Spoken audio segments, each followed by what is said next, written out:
I was in the department in 1996, the first batch, and then I passed out from there, and it has been really good to see that the department has successfully completed long 25 years, and rather privileged for me to be part of this alumni talk and being given the opportunity to speak to with all the students and others. So what I would make a presentation today is on the energy transition in India, the road ahead. This is a very hot topic nowadays everywhere. A lot of discussion is going on. What should be the transition roadmap in the energy sector for India? Given the fact that India has also made certain commitments in the Paris climate talk, and also made some internal commitments, and given the fact that the climate is definitely changing, so this makes this issue a very lively and important issue. And so I thought that it would be interesting and it would be good to make a presentation on this particular topic. As a disclaimer, I should say that all the work that I am going to share with you, or the findings that I am going to share with you, have not been done by me, but by a team of TERI colleagues. So the talk is based on the summary of TERI's finding on the subject, which we have been undertaking since the last 3-4 years on different aspects of energy transition in India. Of course, some of the things that I'm going to speak are based on my own work. So the structure of the presentation will give an overview of the energy system, including TERI's or including our overall assessment. Then we'll take you through the sectoral assessment on the electricity sector, the road transport sector, agricultural sector, and cooking energy sector. If time permits, this one I'll also go through a little bit on the industry sector. And then we'll end up with the area of focus for the transition acceleration. What should the government do, or the government's area of focus should be for this transition acceleration. Some of the reports that we have published as part of this activity, and our partners for this work who have supported us in undertaking this activity. So just to build the context, India aims to reduce the emission intensity of its GDP by 33% to 35% by 2030 from the 2005 level. I think we have already achieved around 25% reduction in emission intensity, as well as increase the share of non-fossil fuels to 40% of total electricity generation capacity as part of the goal set up under the Paris Agreement. I think we have already reached about 35% of the installed total electricity generation capacity from renewables. We have a target of 175 gigawatt of renewable energy by 2022 and 450 gigawatt by 2030. While India has achieved near universal energy access, whether it is in the form of lighting or cooking, and increasing integration of renewable energy, however, providing affordable, reliable three-phase power supply and adoption of clean cooking continues to be a challenge. While RE generation has increased, the fossil fuels still continue to account for 60% of the total installed generation capacity of India. Now, these are some of the challenging things. On the positive side, more than 100 gigawatt solar capacity has either been installed or under installation or bidding. And improvements in network infrastructure and power markets have aided the integration of renewable energy. And the T&D losses in the electricity distribution sector, if we see that the T&D losses, which has been around 34% just before the Electricity Act of 2003 was passed, has now reduced to less than 20%, in some cases less than 10% also in 2019 for most of the states. And as I said, in some cases like Gujarat and others, they have reduced it to 8.5%, which is really commendable. So if one state can do that, I think most of the other states can also do that. However, some changes have to be done with respect to some structural changes have to be done to achieve that. Now, with that context, I'm going to share the findings of the different studies that has been done by us and what has been happening in India around the energy transition issues. So what we have observed is that the public procurement that is being procured by the government. So they have discovered that solar electricity at ₹1.99 per kilowatt hour, which has been achieved by SECI, and wind electricity at ₹2.44 per kilowatt hour are the cheapest electricity in India right now. but only when the sun is shining and the wind is blowing. So during the daytime or during the wind, when the wind is blowing, the cheapest electricity are from renewable energy and not from fossil fuel. So that is the headline, I would say, achievement that India has achieved in the last few years. A small amount of somewhat farm renewable electricity, which is solar plus batteries, might be available in 2022 at a price competitive with coal electricity. That's something that we hope to see, and we are very optimistic about it. And electric buses running at rupees 25 to 40 rupees per kilometer are cheaper than diesel or CNG buses in providing urban mobility services. Now, these are what has actually happened. These are not projections. This has happened in electric buses. For example, in Delhi, there is is based on a bid, and I will come to that. 25 to 40 rupees per kilometer are the price that has been quoted for running electric buses, and which are cheaper than the CNG and diesel buses that are run by Tata Motors and others currently. Now, our analysis indicate that electric two-wheeler and three-wheeler are cheaper on a per kilometer basis than petrol or diesel models, and electricity is cheaper than diesel and other petroleum products in some of the heating industrial application. If you see, and I will take one by one, if you see the solar cost have fallen by a factor of 5 and are now decisively cheaper than coal. So if you see the figure, it is continuously falling, and now it is much lower than the price of coal, but with a disclaimer that when the sun is shining.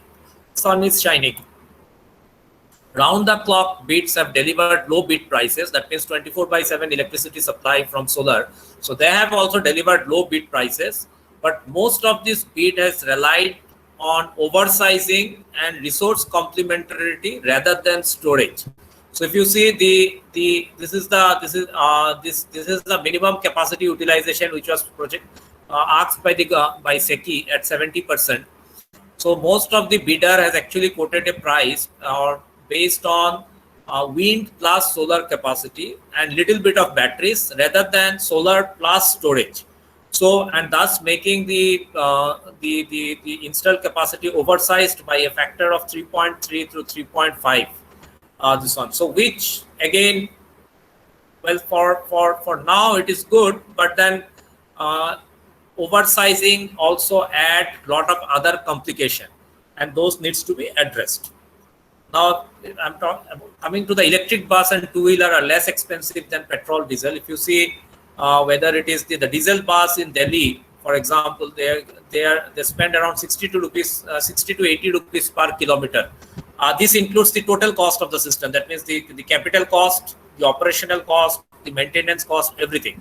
And that's the price that is quoted by the bus operator to the government, 60 to 80 rupees per kilometer. Whereas in case of electric bus, there was a bid. And I think in Ahmedabad there was a bid, and without any subsidy, the electric bus operator has quoted 30 to 55 rupees to the government for running the electric buses. So, which means that electric buses have started to become cheap in operational and maintenance cost plus the capital cost as compared to diesel buses. Similarly, if you take the electric two-wheeler, this one, so the running cost of two-wheeler are also the cost of two-wheeler are also low as compared to the petrol variant, and I'll discuss more on that. So if you see the cost and anxiety about electric vehicle, the two-wheeler and three-wheeler, so the total cost, the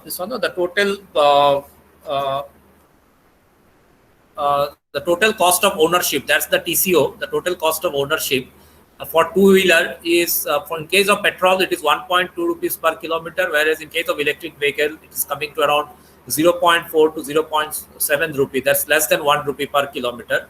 Similarly, with three-wheeler passenger and three-wheeler freight, three-wheeler passenger, but in case of three-wheeler freight, also it is cheaper. The electric vehicles are cheaper.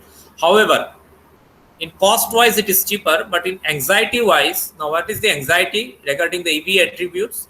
What is the resale value, the pickup, the battery replacement, top speed, charging facilities? Now, for all this, the anxiety values are quite high, both in terms of EV owners, and more anxiety values are more higher for potential EV owners. I will explain it.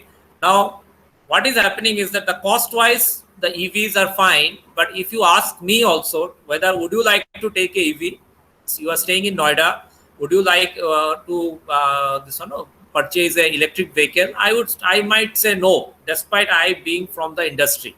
So I might say no. Why?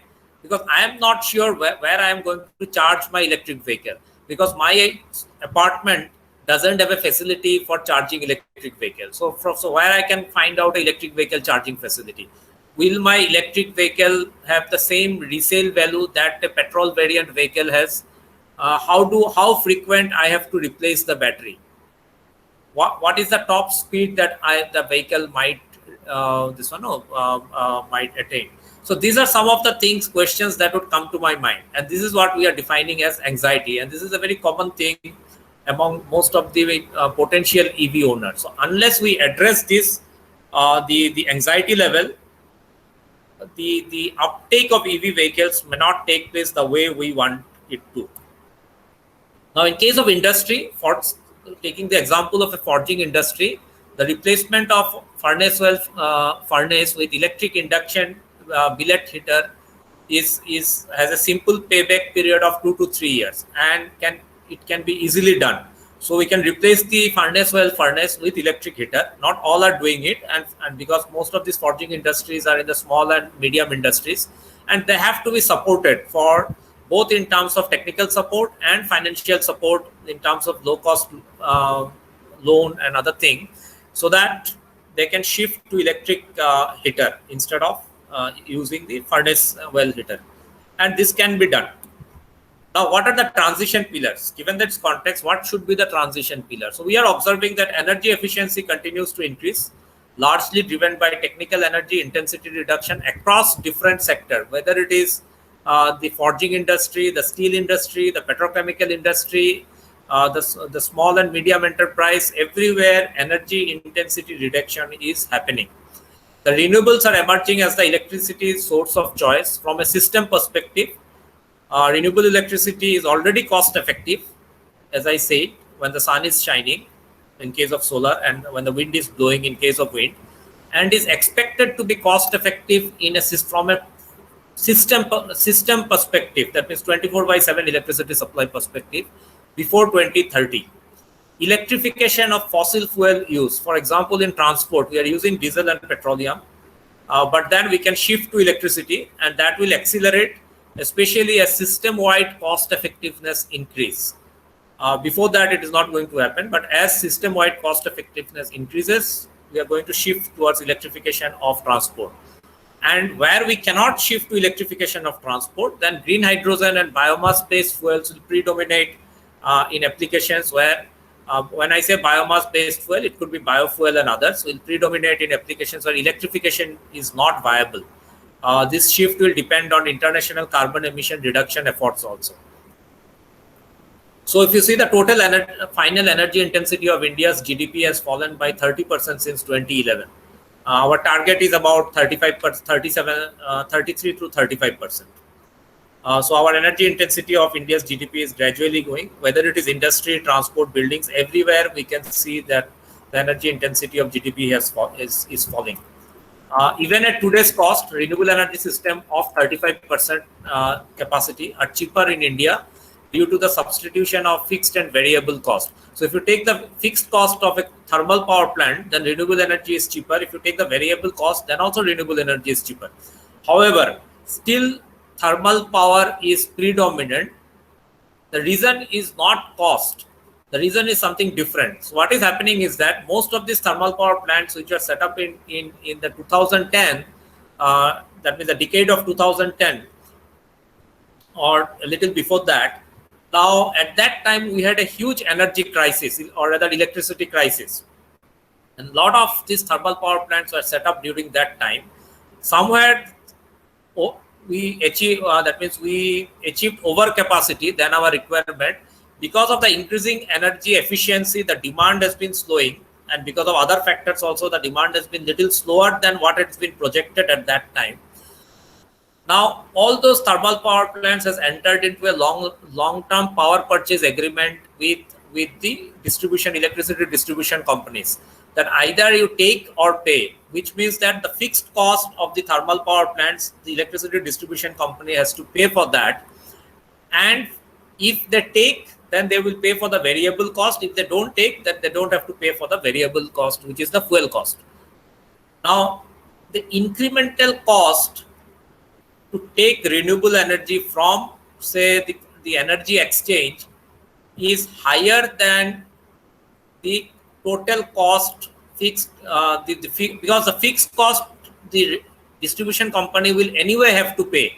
So now, for example, they are paying. So if you see this one, no, in this year about 2 rupees 50, around 2 rupees 50 paisa, or maybe 2 rupees they are paying as a fixed cost based on their long-term power purchase agreement to the thermal generating station.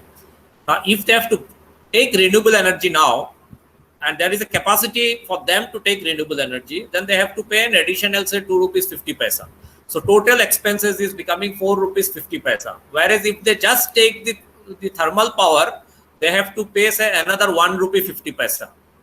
So if they take thermal power, their total cost is becoming 2 and 1 rupee 50 paisa. So that's about 3 rupee 50 paisa, or maybe 4 rupees, around that. But if they take renewable energy, they have to pay to the renewable energy developers at 2 rupees 50 paisa plus the fixed cost to the thermal power developer with whom they had entered into a long-term agreement.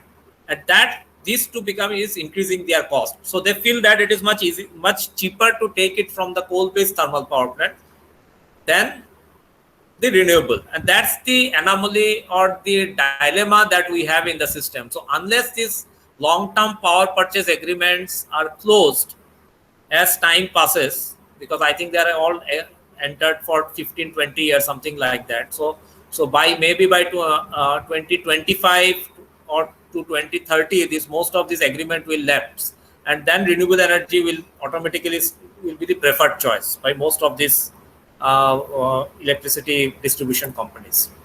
Now, if you see, the energy transition on this scale would drive a dramatic but achievable growth in electricity demand. So if our electricity demand grows the way it is being shown in the curve, then also the renewable energy would be sufficient to meet this target, and we should not face any difficulty, say, in 2040 or 2050. The way the curve is moving and the way we are adding capacity, both can match very well. So again, coming back to the transition pillar, while energy efficiency increasing in all the industries, as I said, the electricity sector is also going green. However, we do not see a zero carbon alternative to calcium carbonate based cement production. Now, this is something that we have not, and scientists have not been able to come out with a solution for cement production. How we can reduce the carbon emission in case of cement production. So maybe carbon capture and storage could be a solution, but still we are not sure about it. Resource efficiency in the user sector driven by economic consideration would increase substantially and lead to further decline in energy demand. So this is something that energy demand is going to decline further, and that's why I'm saying that whatever projection we have for demand and capacity addition is going to match by 2040 or 2050 in terms of renewable energy production. So our overall assessment of the energy transition, renewables will continue to be the overwhelming source of capacity addition for electricity generation. There may be somehow new fossil fuel based capacity addition before 2030, but the chances are low. Now, this is a debate that is going on, that should we add more thermal power plants. Our analysis based on the modeling exercise says that probably we don't have to add any thermal power generation in India. The chances are very low. In fact, after 2016, I think no financial approval has been given by Government of India for any new thermal power plant, though announcements has been made. Farm and cost-effective renewable electricity would be viable by 2030. When I say farm, that means 24/7 cost renewable electricity would be viable by 2030. However, the speed of price reduction of batteries will determine when this occurs. So we are saying that at by 2030, definitely it is going to be viable. But whether it is going to be viable by 2025 or 2026 or 2023, this will be determined by the speed at which the storage price reduction takes place. For everybody's knowledge, 13% reduction has happened in the last 1 year from 2019 to end of 2020. If the similar trend continues, then we are going to achieve viability of farm renewable electricity much before 2030. Almost all, or rather more than 80% of the new vehicles in urban areas in 2030 will be electric or based on hydrogen and fuel cells. This is some of the projections that we have made, and based on the current trend. PV electricity based agricultural pumping would be dominant before 2030, but we are not clear about the level of penetration. I will come to that in more detail in subsequent slide. Gas based cooking, whether it is LPG or PNG, will be dominant by 2030, while the government of India, and I will come in more details on that. So just to add, while the government of India has provided LPG connection in almost all the rural areas to all rural households, still biomass fuel is the predominant fuel being used because of cost consideration, and I will come more on that. But we feel that by 2030, whether it is LPG or PNG or maybe biogas or any other gaseous fuel, this one would be dominant by 2030. It is probable that hydrogen-based steel making will be cost-effective by 2030. We are not clear about the speed of electric vehicle transition in rural areas. The reason being, electricity in rural areas is still not served in a reliable and cost-effective manner. There are a lot of work that needs to be done, and I will come more on that, what needs to be done. The speed of transition to electric cooking. So the Niti Aayog document, energy plan document, has clearly mentioned that we have to electrify rural energy demand, which among other things is providing facility for electric cooking. However, the transition might take time, and we are not clear how fast the transition will happen, given the fact that electricity is not reliable in the rural areas. And the nature and speed of the energy transition in the industry sector. So that's something that I gave an example of cement industry. So there may be many more like that, and so that's why we are not clear about the nature and speed of energy transition in the industry sector. Now, focusing on the electricity sector, RE and storage will be economically preferred option for new build by the late 2020s. When I say late 2020s, it could be anything 2026, 2027. Before 2030, the penetrations of renewable energy in the order of 30 to 40% of the total generation. I'm not talking about installed capacity. I'm talking about the total generation, the actual energy generation, are cost effective from a system perspective, even after considering the additional cost of grid integration of variable renewable energy. Continued progress in storage technologies will allow renewable energy to rise above 50% and towards 60 to 70% of the total capacity in India at no extra cost.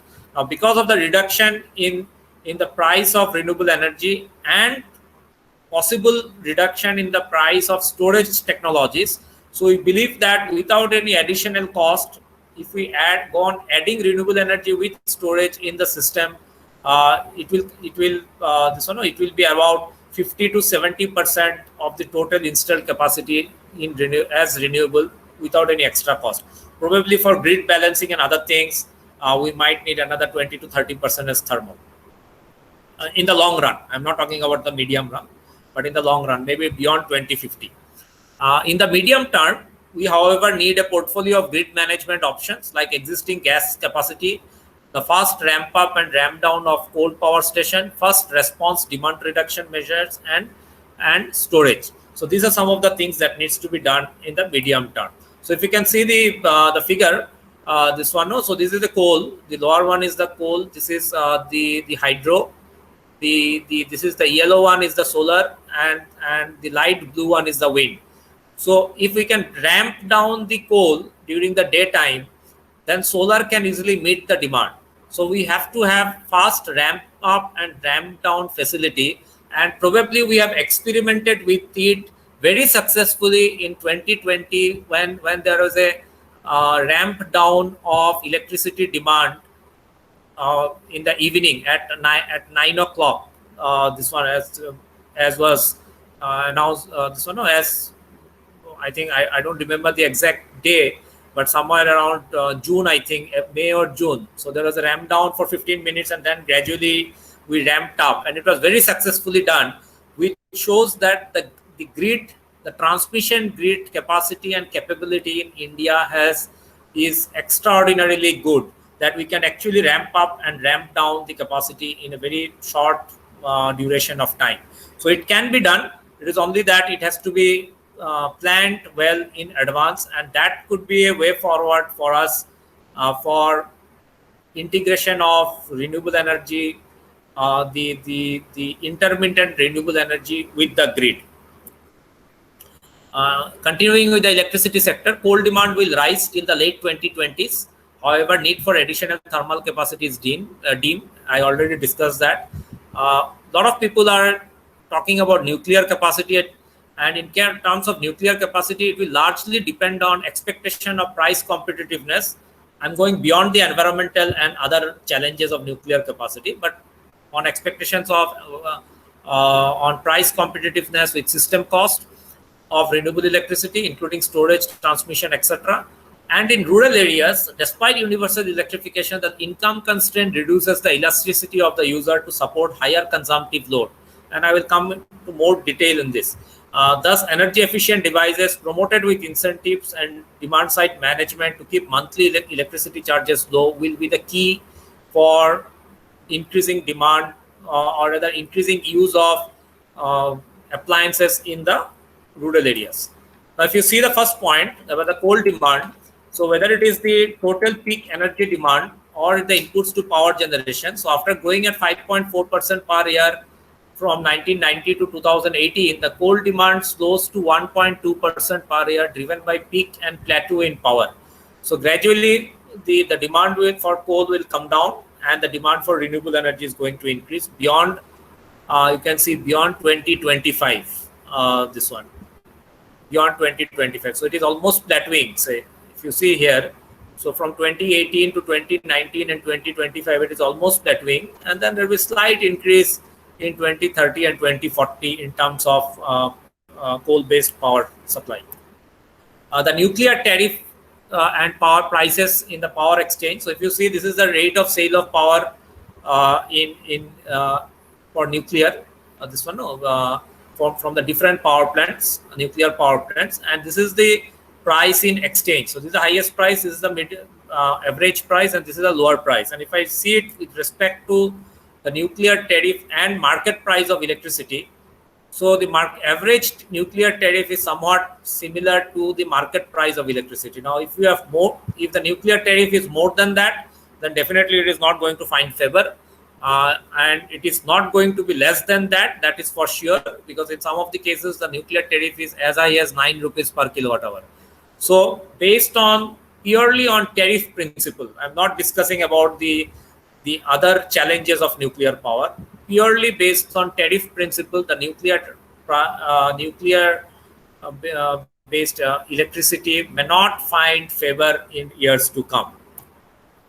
Coming back to the third point about willingness to pay in rural areas, so we did a study on willingness to pay in rural areas, a meta-analysis study, and we found that if somebody has to shifting from kerosene to lighting, so minimum basic lighting, they're ready to pay or willing to pay almost 50% higher prices. So if they are spending, say, 100 rupees on kerosene, they are ready to pay 200 rupees to get an electricity connection and pay for the basic lighting. However, from basic lighting to use of other appliances like fan or TV, other appliances, the willingness to pay is very low. The reason is that this one of the income constraint reduces the elasticity of the user to support higher consumptive load. Income becomes a key factor for shifting from lighting to lighting plus. And that's the reason why, and this is the reason why in most cases solar lighting has been successful, but not solar based appliances. Because in case of solar lighting, somebody is shifting from kerosene to solar lighting, the increase, the the monthly tariff or the monthly expenses for the household is increasing from say 100 rupees to maybe 150 rupees, not more than that. However, most of the microgrid companies who are providing say electricity for running appliances, the tariff per month, this one of the monthly charges per month is coming to around 400 to 500 to more than that. This change, the shift from 200 rupees to 400 rupees is something that the rural consumers are unable to afford. And because they cannot afford that, most of the microgrids are only providing lighting service rather than electricity for appliances. And it's a very catch-22 situation, in that all the microgrid companies, private sector microgrid companies, would say that we are providing 24/7 electricity service.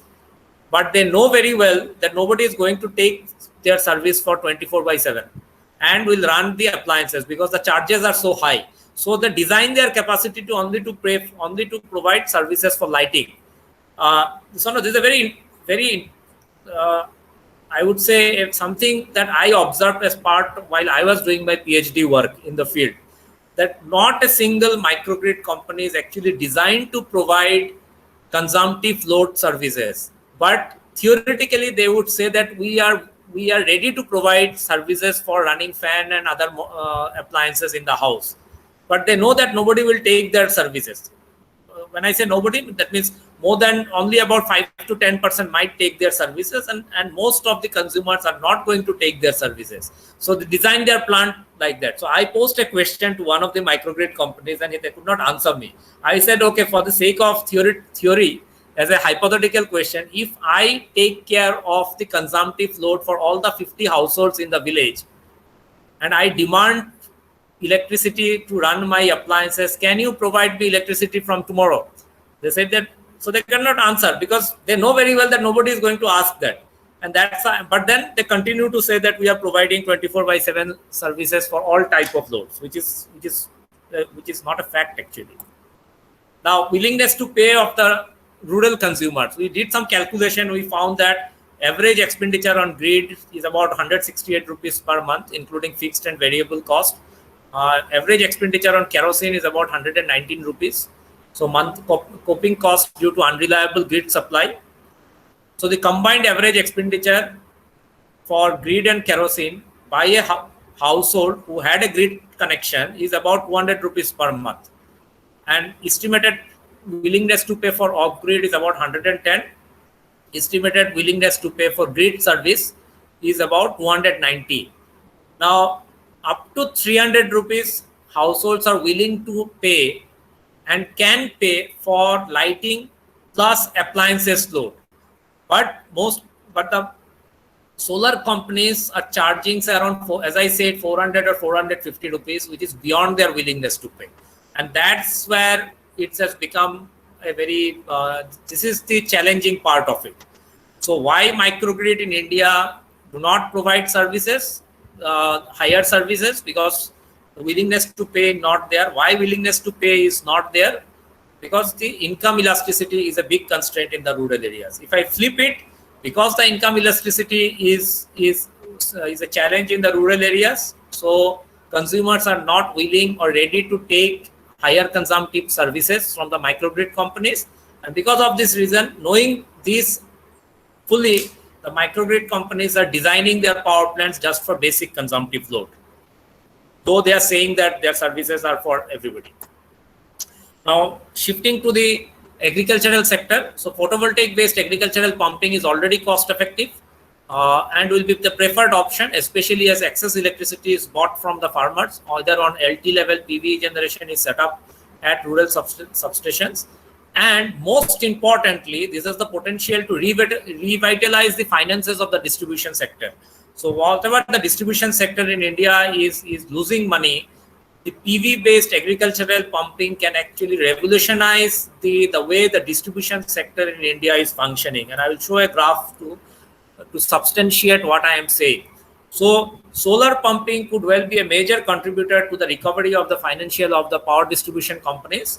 The Energy Efficiency Services Limited, which is a Government of India companies, they are supplying solar electricity to Maharashtra Discom from soft 2 megawatt solar plants at rural feeders at rupees 3 rupees per kilowatt hour, whereas the cost to supply to for agriculture, you can see from Tamil Nadu it is 4 rupees. In case of Maharashtra, it is 7.5 rupees. So if somebody is supplying the DISCOM at 3 rupees per kilowatt hour, notionally the DISCOM is saving 4 rupees per 4.5 rupees to about 4 rupees per kilowatt hour. So roughly around 3.5 rupees per kilowatt hour, the distribution companies would be saving if electric feeders can be, the rural agricultural feeders can be solarized.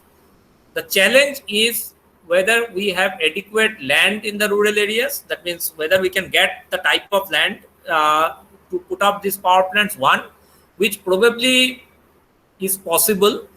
But the bigger challenge is whether the solar pumping can, and that is something for the agricultural expert to comment on, whether solar pumping can generate the amount of water which is required for different type of cultivation. Now it can happen, it can generate that type of water, provided we change the agricultural practices a little bit. For example, in Punjab, instead of growing paddy, we have to shift to low water intensive crops. Whereas in case of Eastern India, we can shift to paddy, where the water can be, one can get water at shallow depth. So little bit of changes at the agricultural, the way the agricultural cultivation is done across different states can really create the type of transition that is required for the electricity distribution companies to earn profit. So this is a sector which definitely is something that where a lot of work needs to be done. Lot of new figures and new evidence should be created that it is possible to shift to solar-based pumping and turn around the distribution companies in India. Overall, this is based on my own PhD work. How do we strengthen the rural electricity sector? Now, what I have found out is that whether now we always have a debate whether it is the centralized electricity generation is good or decentralized electricity generation is good. So what I have found out based on empirical evidence and field work is that neither centralized nor decentralized generation in itself is good. We have to have a combination of centralized and decentralized generation, both in terms of technology and also in terms of institutional model.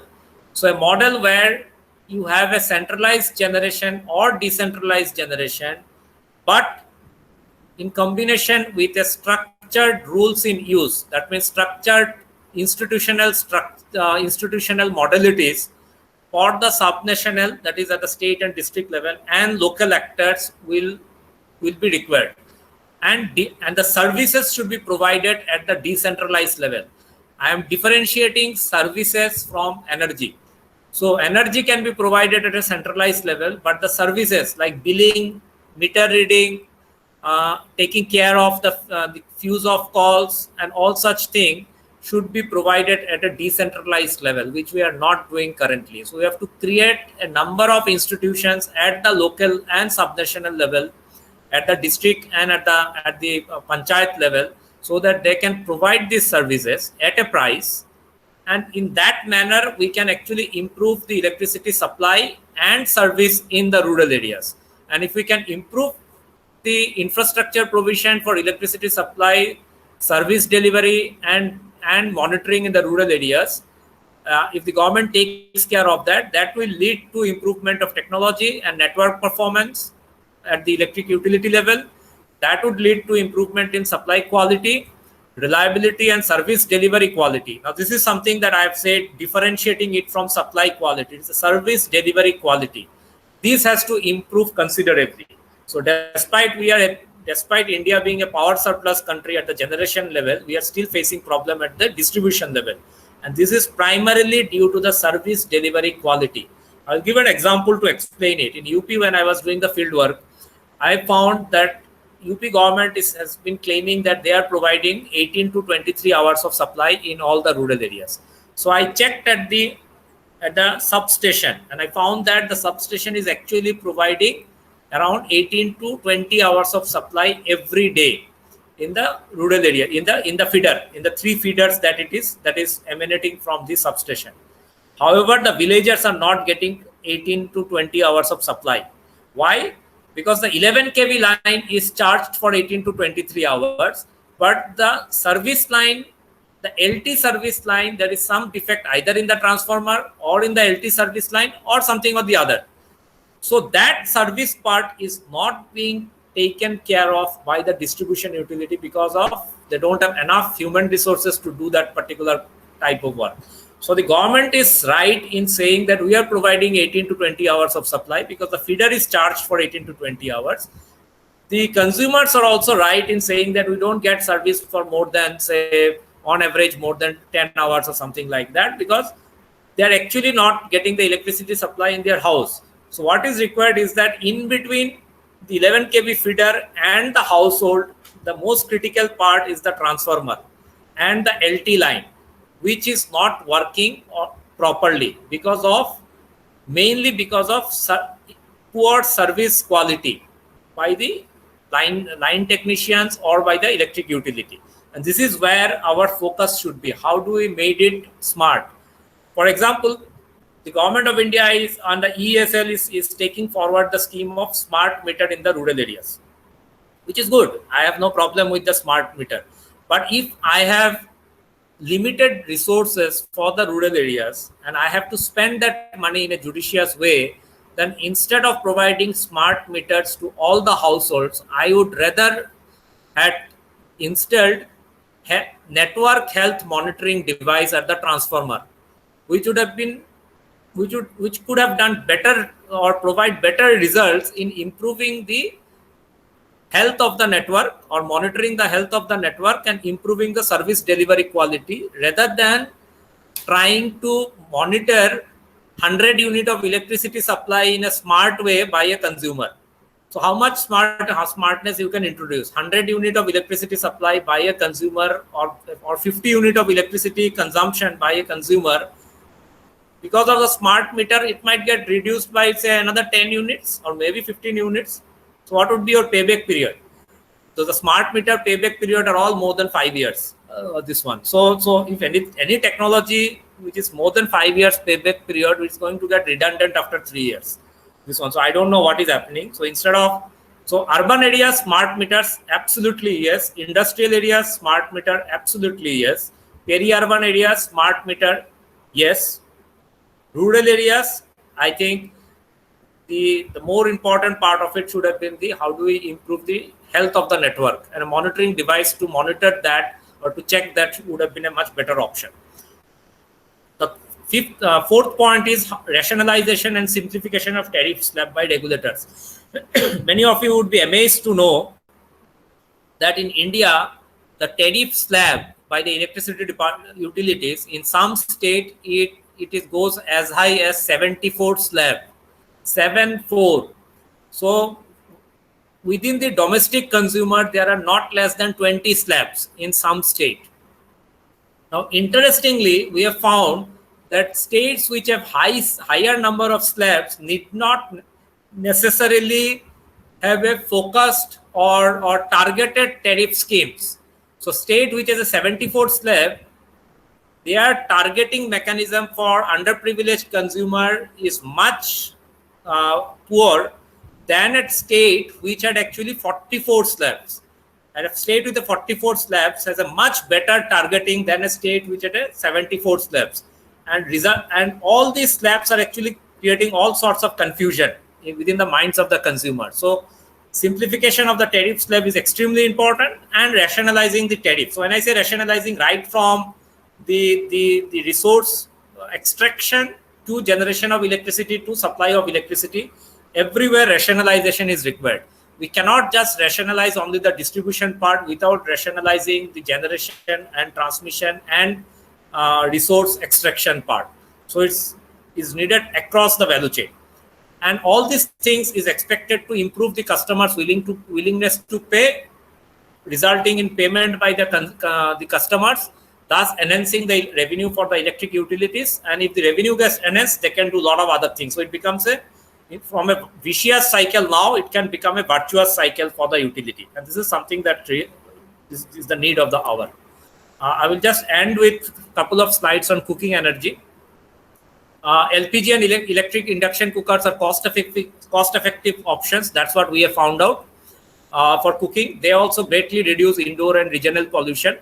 Uptake of rural LPG supply is dependent on highly subsidized LPG supply for BPL users and provision for dual cylinder connections to rural households. Now, refill being the core issue towards adoptions, what we have found is that 80 million PMUI consumers have been provided with LPG supply as of September 2019. Now, I think it is 80.19 million or something like that.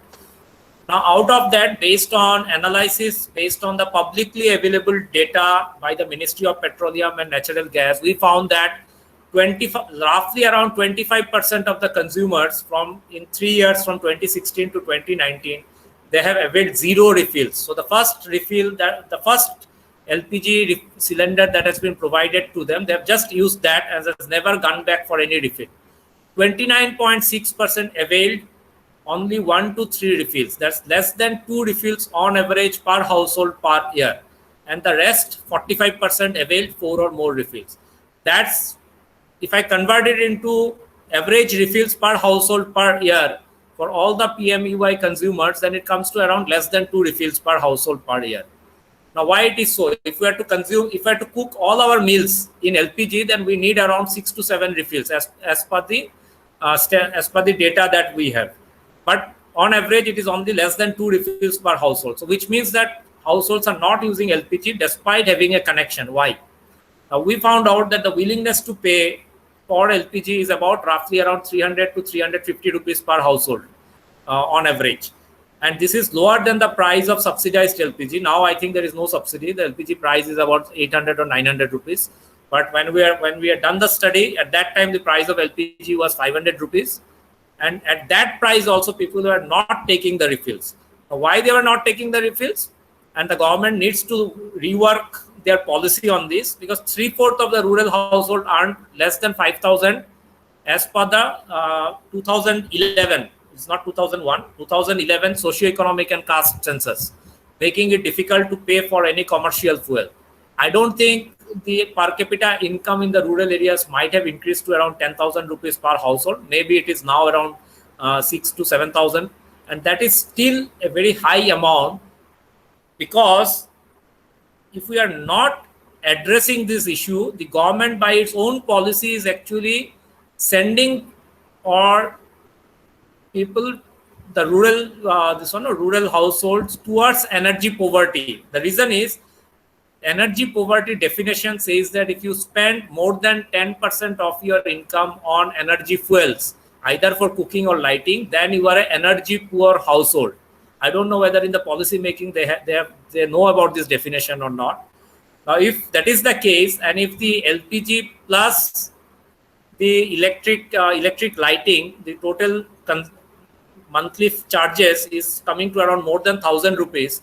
So households have to have an income of more than 10,000 rupees, which is not the case. So you are actually pushing people towards energy poverty by not this one. And in the process, nothing is being achieved, despite the households having the LPG connection.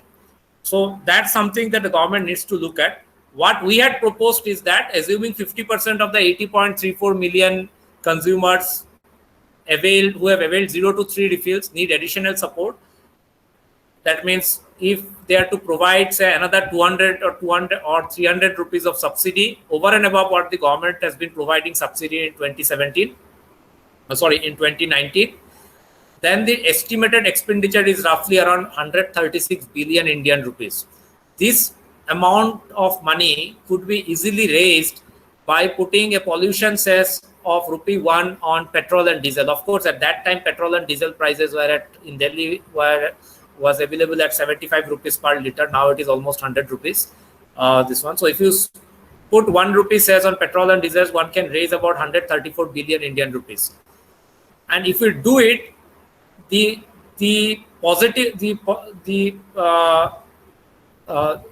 positive side of it would be that all these households would shift to LPG based cooking, thereby reducing the indoor air pollution, which would not only help in improving their health, but also is going to reduce the ambient air pollution, because as per WHO, roughly around 25 to 30% of the ambient air pollution is attributable to the indoor air pollution that is caused because of burning of biomass fuels in the house.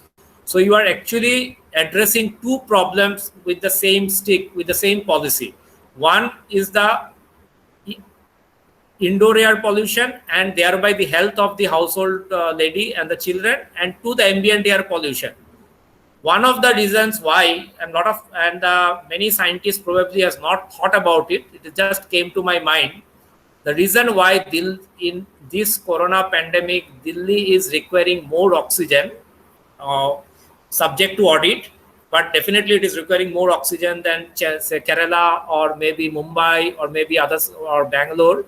The reason is that in Delhi and the surrounding areas, the lungs are not as good as some would have in Assam or in Kerala or in other place, thanks to the ambient air pollution that we have been facing for the last many years. And there could be a direct correlation between this higher ambient air pollution in Delhi NCR region and more demand of oxygen in this time of pandemic.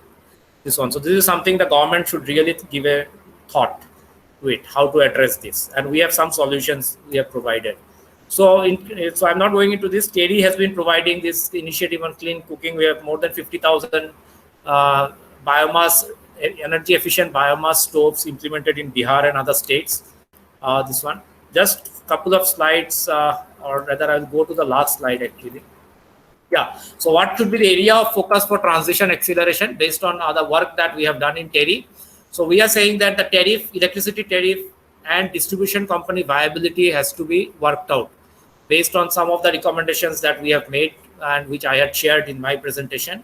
There could be some new policies, resource efficiency policies, including retirement. For example, the scrapping of vehicles, which has already been announced, but there could be many more such policies on introducing resource efficiency, on reusing materials, whether it is for solar PV reuse or battery reuse or anything.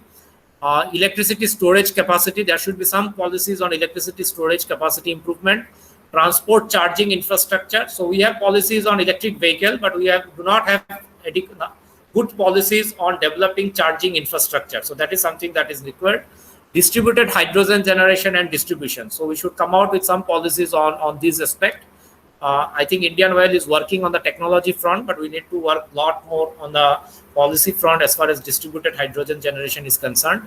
Efficient and zero pollution cooking fuel promotion. Again, some policies, and I shared some of the things that could be done for zero pollution cooking fuel promotion.